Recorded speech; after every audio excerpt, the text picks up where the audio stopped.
And it's like, oh, I want to look exactly like this. And it's like, those people don't even look exactly like who you think they look like. Okay, like a lot of these people had surgeries. A lot of these pictures are photoshopped, face tuned. You guys have been bamboozled, hoodwinked. You don't even know what you're looking at, but that's who you strive to look like. That is what perfection looks like to you. It's crazy.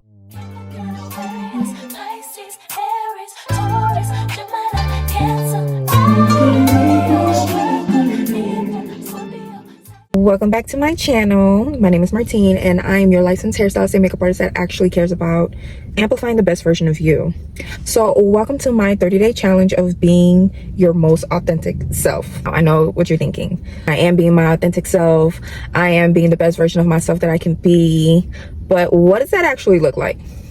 If your impressions are coming from other people, your impressions are coming from social media, whether that's film, TV, reality TV, if it's coming from failed experiences, failed relationship, people who failed you in your life, no honey, that's not being your most authentic self. That's not coming from a healed place. That's not coming from a place of who you actually resonate with. And the person that you actually resonate with is you. What is it that you like? What is it that you want? What is it that drives you? What is it that motivates you? What is it? And when was the last time you felt the happiest? Being your most authentic self means not to be consumed by the lies that you told yourself. Those lies are, I'm not skinny enough. I'm not pretty enough. My hair isn't long enough. My hair is ugly in its natural state. My skin, like how I look in my natural state, isn't pretty. Like, that's not the fact that, you know, I work in the beauty industry and I hear these type of things like every day, like, oh, my hair color is not that pretty, or I want to look like this. They bring me a picture of an AI pic from social media, because we all know those are like on the rise right now. Or they bring a magazine of a celebrity, they'll book a appointment with me to get their makeup done, and it's like, oh, I want to look exactly like this. And it's like, those people don't even look exactly like who you think they look like. Okay, like a lot of these people had surgeries. A lot of these pictures are photoshopped, face tuned. You guys have been bamboozled, hoodwinked. You don't even know what you're looking at, but that's who you strive to look like. That is what perfection looks like to you. It's crazy when God made you perfect just as you are. Now, this is not to say you shouldn't want to like amplify yourself. You shouldn't want to, you know, make yourself better, but let's bring the focal point back to what resonates with you. Because at the end of the day, when it's just you, when it's just you looking in the mirror, when no one else is around and all of that got to come off, what is it that you're going to have to hide behind? Nothing. You're going to have nothing to hide behind. So that's why being your most authentic self, searching for your most authentic self, being happy with your most authentic self should be what you strive for. Because with that, everything else is a plus. What's the most easiest thing to believe? Because I know some of y'all heard, oh, you know, I'm perfect just the way I am, and that like flew over y'all heads. It's so crazy to me. That's so hard to consume for some people. But what's easiest to believe is that you're not. Like, the negative is always easier to fool people into believing. Being a victim is always easier. Always. You can just sit back, put your feet up and be like, oh, well, I tried, it didn't work for me. Oh, well, I did it this way and I failed. Instead of trying it again. Nothing worth having is easy. Your happiness was easy to attain at a point in certain time. Everybody always reverts it back to, oh, childlike behavior. Oh, you know, you're happiest when you're a child. Even in faith is to be childlike when you follow God. Like, you're seeing the consistency here. When you look at children, they're not trying to please anybody but themselves. And I feel like we can learn so much from them. And when you choose to start choosing you first, it makes it all easier from there. Because at the end of the day, your opinion's all that matters. Like, for instance, a perfect example. I remember when I was at my heaviest, which was 155 pounds. And I'm 5'3", so you know, it could look. So anyways, I remember throughout my teenage and early adult life, that's like the way I was That it was between 150 and 155. But that was between the weight that I would juggle back and forth. And it's crazy because when I think about it, you'll get the, you could stand to lose a little weight. Or I'll tell myself, like, I'm not pretty at the way I look. I don't like the way I look. I don't want to take any pictures with the way I look. And I'll have other people around me who would agree. Misery loves company. So, I also have other people who are struggling with their weight to be like, oh yeah, girl, I completely get what you're saying. Or, oh yeah, this is just the way, my body is. My mama was like this. I'm Haitian. So if you ever had Haitian food, if you ever been around Haitian culture, the women are plump for the most part. We definitely like high carb food. We definitely like rich food. And I have plenty of people in my lineage, in my family, that fit the description. So I just believe, hey, this is what it is. This is my weight, and what am I going to do about that? And then when I got pregnant with my first son and I got to 180 pounds at my heaviest, oh, you really hit the nail on the coffin. I was just like, all right, this is it. I got the rest of my life to live, so there's only more weight for me to gain. And when I tell you, that could have been the worst decision I could have made if I stood 10 toes down on that thought process. Because again, a lot of the things that we think are lies. They're not true. We have just been conditioned to think it's true because it's just easier to fall into that trap. So, I go, I breastfeed my son. I do what I need to do. I don't really focus on me. And mothers, you get it. Like, you focus all on your child, making sure your child's hitting those milestones and that they're healthy. And without me really paying too much attention, within 3 months, I was down to like 140 pounds. 140 pounds. And I was so ecstatic. I haven't seen 140 pounds since like the 5th grade. Okay. So for me, I was like, excuse me?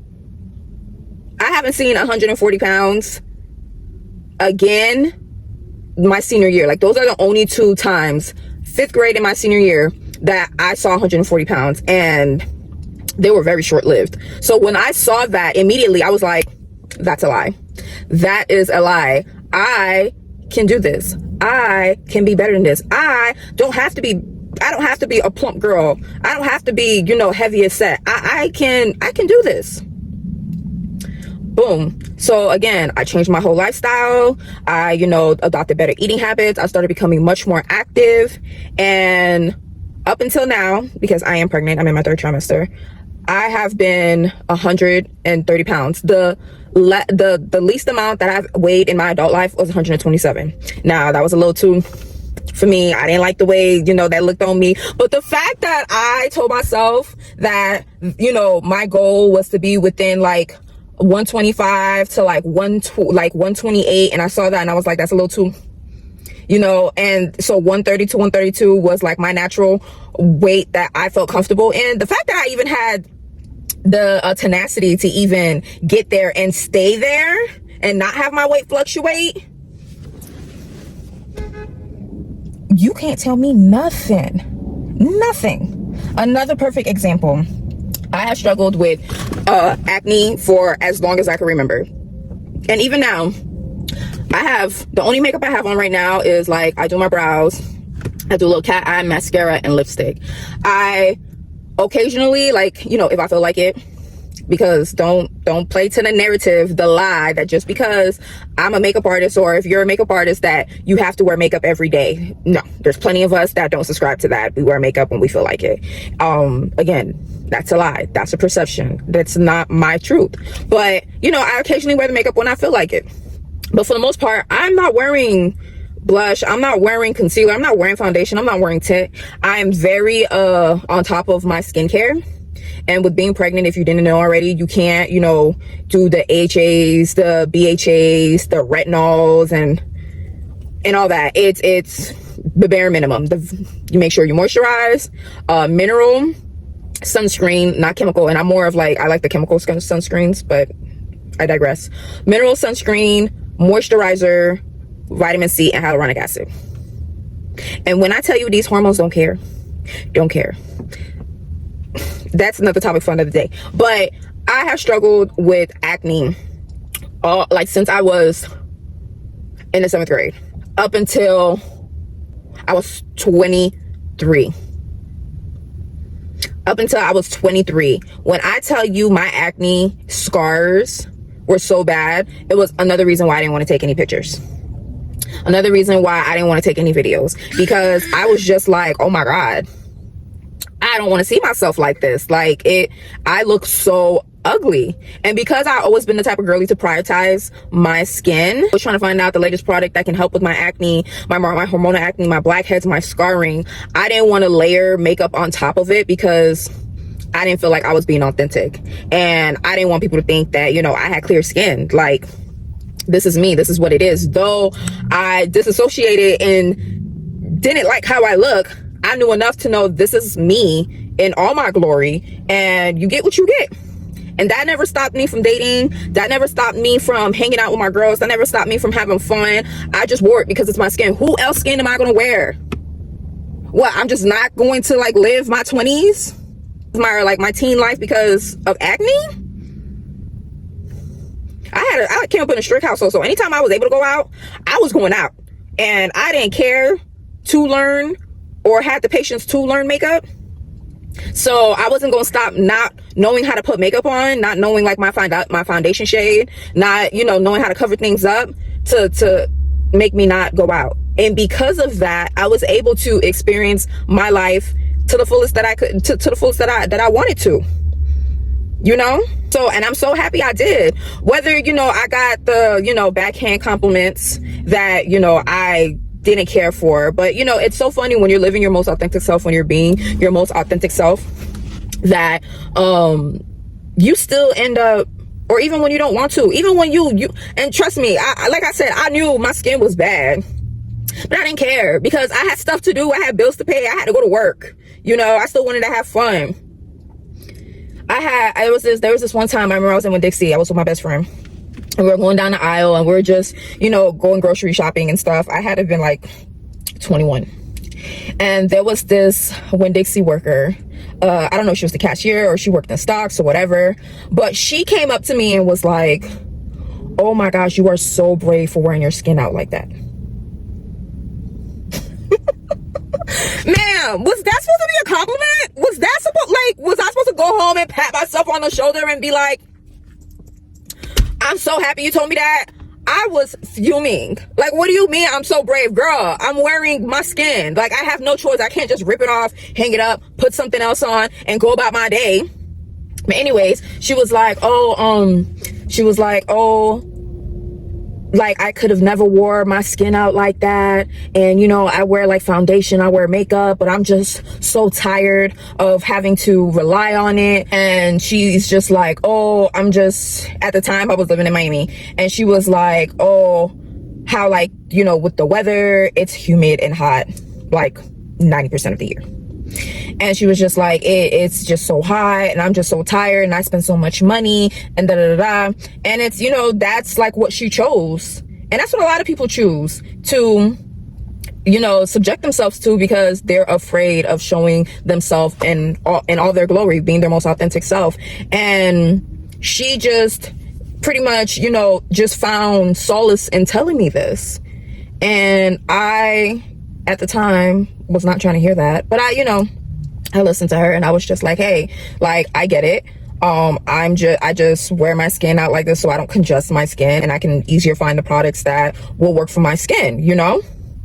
And here, 9 years later, in cosmetology, in beauty, and my skin, still, I am showing up for myself and showing my skin out because it's my skin, you know? And when I want to cover up, now that I have the knowledge to cover it up, I can do that. So duality, like you have to get to a point where you're like, is your lifestyle, you know, benefiting you?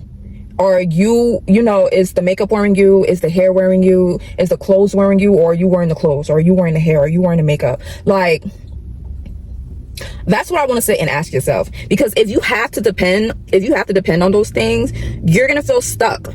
You're gonna feel resentful. You're gonna be bitter out here in these streets. And then you're gonna look back, 10, 20 years from now and be like, I didn't have to be like that.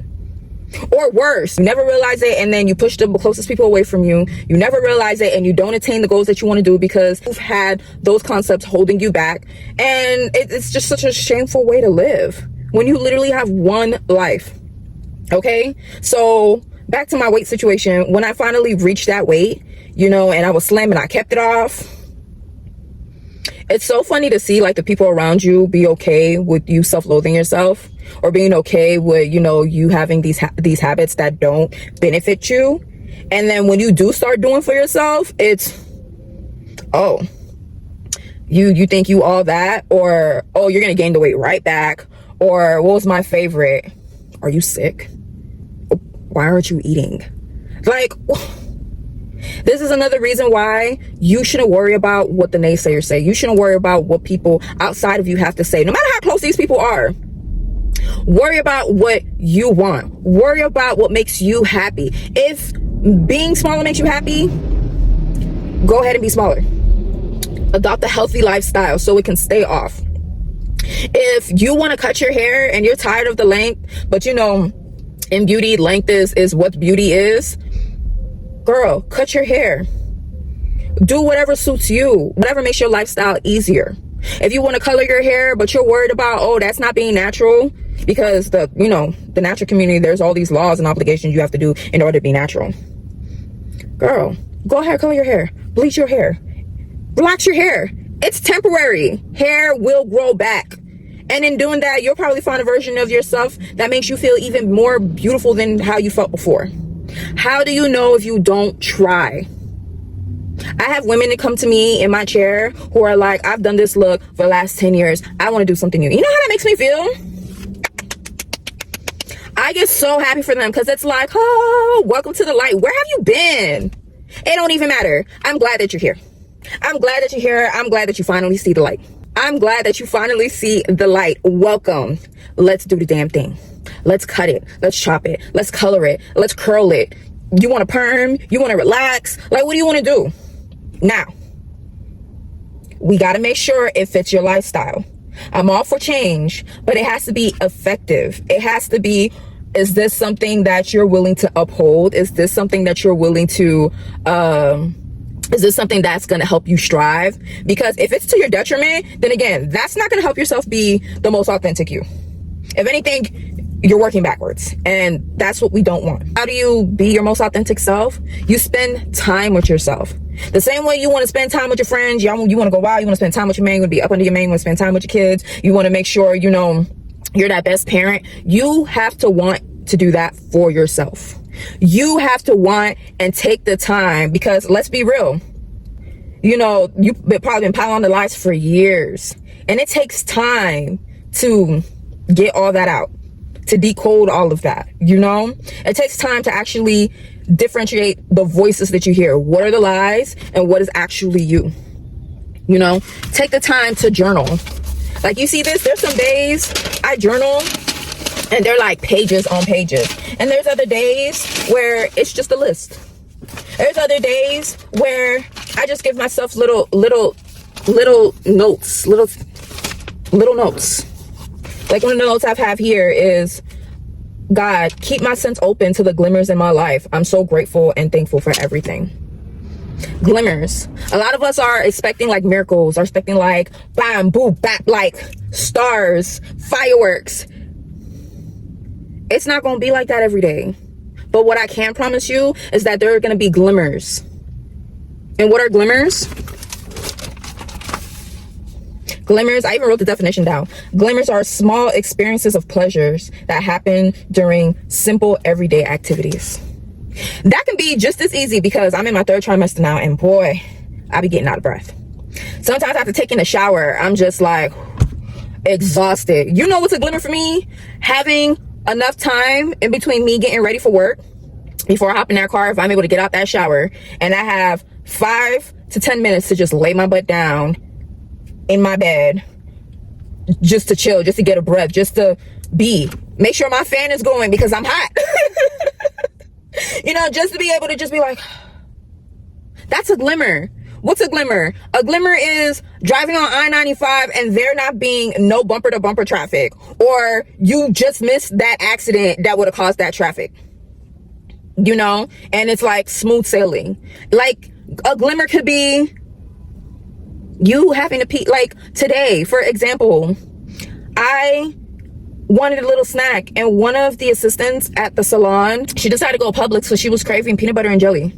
She brought a loaf of bread, a jar of peanut butter, and a jar of jelly, strawberry jelly, because it makes a difference. Strawberry jelly, and she made me and cut up in 4 pieces a peanut butter and jelly sandwich. And I had that before I started recording, and that made me like that. Put a smile on my face, because that's the type of stuff I do to my son, you know? That's the type of stuff that a mom does to like their child. Like, how sentimental is that? How, like, where they do that at? Glimmers. That's gonna help you find, you know, your authentic self faster. You know, stop chasing the biggest thing. Stop chasing, you know, the biggest story, or stop chasing like what shoulda coulda been, mulling over the past, you know, let it go, or stressing over the future. It hasn't even happened yet, and some of y'all have already counted yourselves out. It's such a conundrum. It's such an oxymoron. Search for those little glimmers. Sit with yourself, journal.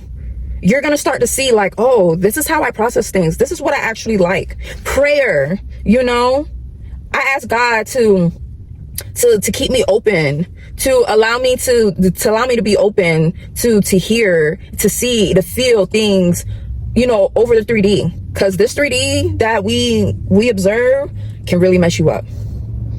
You know, ask to be engaged in experiences from a higher level, from a 5D level, you know. And I just want you to know that in anything that you do, you win just because you attempted. You win because, unlike a lot of people are afraid to sit with themselves. A lot of people are afraid to actually, you know, figure out what is it that makes them tick, what is it that makes them them. They rather just pile on the facade, you know, because that's easy. Being authentic is not easy. But I promise you, in this world of, you know, everybody trying to look like each other, at the same time, people are craving authenticity. People are craving community. How are you going to do that? Or how are you going to find that if you don't even know who you really are, what you really like? So I encourage you to go ahead and go on this journey with me for the next 30 days to find your most authentic self.